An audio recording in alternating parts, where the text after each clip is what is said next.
totally believe in what we're doing, and I think it's the most important thing that I can be doing right now. There are so many people who are sick, and if this can help them, people have to know about this.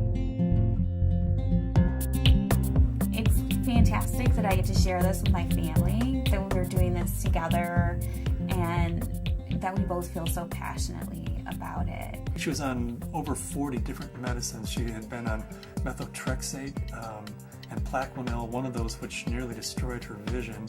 All the potent anti-inflammatories, the Vioxx and the Celebrex, and was on all sorts of painkillers and all sorts of antibiotics. She had classic steroid toxicity. Her face was the shape of a moon because there's a lot of swelling that occurs in the face. At the age of 16, was diagnosed with juvenile rheumatoid arthritis, and that evolved into a lupus condition, a diagnosis of interstitial cystitis, an autoimmune disorder. Bedridden 4 years. Her mother thought she would never survive. I went to talk to William as a friend and as a doctor about his experience with patients and how they used cannabis. Seeing what the juicing did for me, using it in this form, was so significant. It changed my life. About 4 to 6 weeks after I started on juicing every day, I had no more back pain. I didn't need pain pills. I felt the best I ever had. A lot of people think cannabis and pot are not medicine. I had stumbled on an article in Scientific American, December 2004.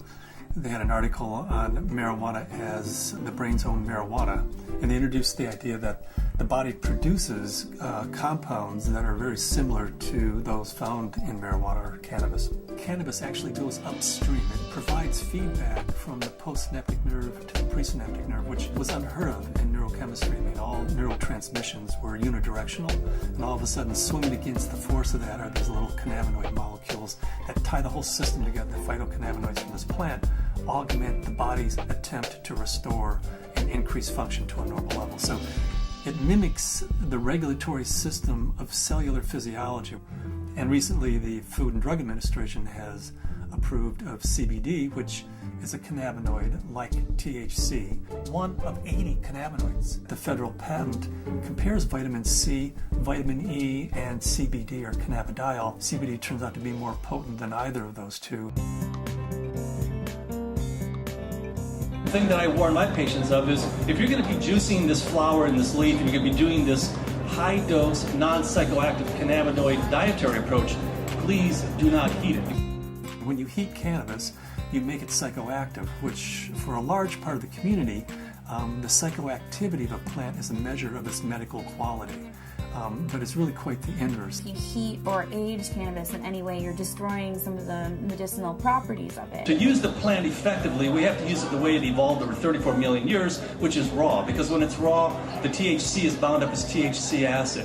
It requires aging, drying, so as a hunter-gatherer, we gather this plant and we notice, wow, as this plant ages, it changes character. It suddenly has a psychoactive effect. I think that's the most exciting area of cannabis research, is looking at non-psychoactive cannabinoids. Because if you do heat it, you'll decarboxylate the THC acid, and you're going to have 600 milligrams of THC acid with the CBD acid. You would be unconscious probably for the better part of the week. Between heating the plant, whether that's in a sucker, a cookie, a baked good, a butter, vaporized, smoked, all of those techniques convert THC acid, which is non-psychoactive, into THC and provide you with that 10 milligram dose.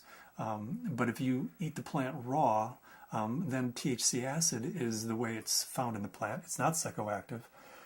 The juicing allows you to get up to the 500 to 600 milligrams, which is 60 times more than you could tolerate if it was heated. This treatment is not psychoactive. People don't have to be stoned when they take it. They can take it and go to work. They can take it and play with their kids. It's hard for me to understand laws against something like green leaf therapy and to think that prednisone is legal. We're still fighting the stigma of marijuana back from the 20s, 30s, 40s, 50s. I was a prosecutor for 8 years in Mendocino County, so I know it from both as a defense attorney and as a prosecutor. The 1972 Controlled Substances Act said that marijuana has no medical value whatsoever. The federal government has a patent on its medical properties. The Food and Drug Administration has approved of it as investigative new drug. I have not found the United States to be very open about cannabis research. In order to print an article in a peer-reviewed journal, you have to use cannabis that they have certified for your study. And there are physicians who have waited 3, 4, 5, 6 years, some even longer than that, to just get a sample. The federal government's been kind of schizophrenic in the way it looks at marijuana. It says it has no medical value under that act, but at the same time, the federal government has been funding research in marijuana for years, for decades. And they've even patented certain strains of marijuana because they recognize it has that medical value. The California Narcotic Officers Association does not believe in medical marijuana. They believe it's all a big scam, and that's how they train law enforcement officers. Law enforcement is allowed to take a percentage of all assets that are forfeited and seized under the state and federal asset forfeiture law. So it takes the really enlightened and compassionate law enforcement officer to recognize that these medical marijuana laws are designed to protect patients. I was trained when someone had marijuana, you took them to jail. There wasn't a medicine use for marijuana. It's an illegal substance, and people went to jail for it. In 1996, California took a huge leap. I didn't support Proposition 215 because of the education I had, the experience I had, and what I had seen through the illegal marijuana gardens that I had seen throughout my career. Since 1996, I have changed my opinion somewhat. I believe there is a very clear medicinal use for marijuana. That being said, I believe that there are a large percentage of people who use marijuana as an excuse to either make profits or for recreational. The people who use marijuana for the true intended use that the voters passed, medicinal, I'll do everything I can to support their rights.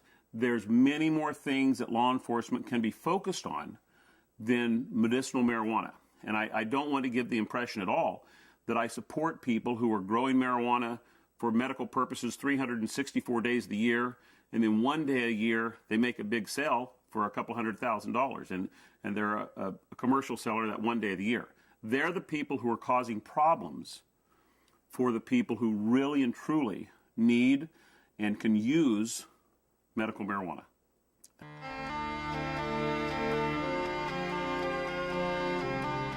Terrifying, to be told as a parent that your child does have a tumor in her brain.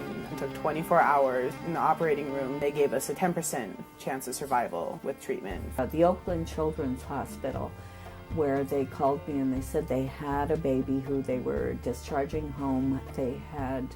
This baby had completed all treatment that would be useful for it, had a brain tumor,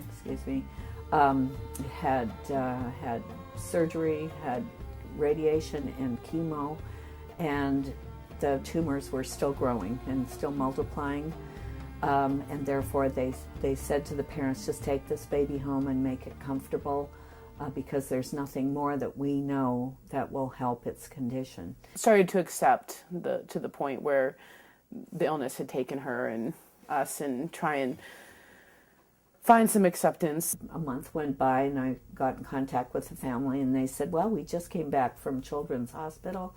They did a CAT scan. The tumors have shrunk and there are fewer of them. And they said, I'll tell you what we've been doing. We've been juicing the fan leaves of the marijuana plant and giving our baby a shot glass of this juice every day. This is like this wonderful hospice story. She is no longer on hospice. I brought the oxygen concentrator back.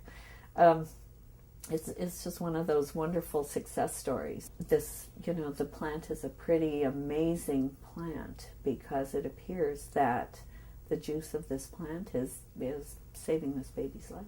Here we have something that can really change people's lives. I mean, I was laying in bed, catheterized, thinking that physicians were just trying to make me comfortable. They really didn't think that there was anything more that they could do, and that I may not live to be 30, which I am now. That was the best I could hope for. the best I could hope for was taking enough methadone and Percocet every day that I just didn't feel anything at all. I had gotten in touch with Dr. Courtney because we had received a doctor's recommendation from one of his patients, and in it asked that they start juicing the leaves and having capsules and a few other items which I didn't know anything about. So after I contacted him, I was really excited to hear that there might be some other alternatives to the smoking of the cannabis. These are friends we've had in the past year. They said, your father's not the same as he was when we first met him, and he seems to be much more alive and much, doing a lot more and more active. And I had informed them that it was because of the juice that he had been taking. Right after we started juicing, that he seemed to be more active. We would do things out in the garage more, and he wouldn't spend so much time in his chair. We have ran out periodically in the last year and a half, and that's what made me convinced that he needed it, because when he would run out, he would have trouble getting out of the car. I had 4 doctors tell me that I should have a hysterectomy. You either have no ovaries, or at the very least you're sterile. That my endometriosis was so bad I would never be able to have a child. Despite very potent birth control, despite being sterile, Zahaya decided she was going to come join the party.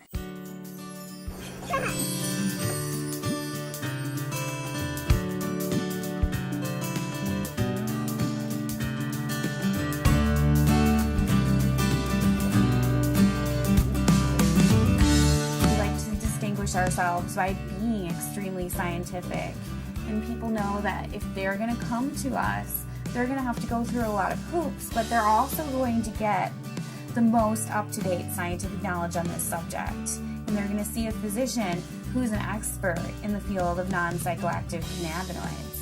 And there are plenty of people that want that and are looking for that. We opened our 5th office in Luxembourg. Their government is really sympathetic and open. There's an international group studying autism and CBD in Luxembourg. There's a physician there who's writing cannabis scripts who's also a senator. And we've been working with him, Senator Columbera. The government may be actually funding experiments in a research center using cannabis, in large part because of Dr. Courtney's work with non-psychoactive cannabinoids and Senator Columbera's work with cancer patients. There are now facilities for testing plants, and there's been more progress made in the last 5 to 6 months. A new strain in from Spain called Cannatonic, 6.9% CBD. That's a 700% increase over Northern Lights, which is our previous high producer. I would like to find strains that have all of the cannabinoids present in an amount that's useful.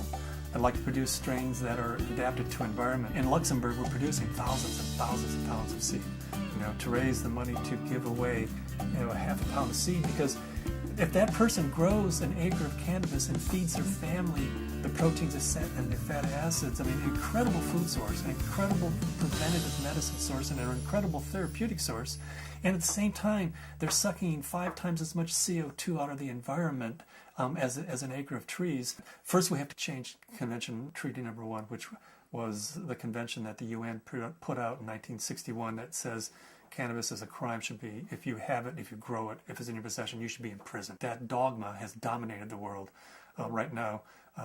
They're asking for input from the World Health Organization. I'm in the process of writing a letter stating that this is a dietary essential. It's not a criminal thing, because we have to change that treaty before we can go into Central South America and say, you grow yourself an acre of this plant, feed your family, prevent illnesses. So Cannabis International kind of legalizing the plant globally, giving it back to people as a food source, prevent illness is so much better than waiting until you have diseases. With my own experience and all the patients that I've spoken to, I believe that it's not an isolated incident, that this is the best medication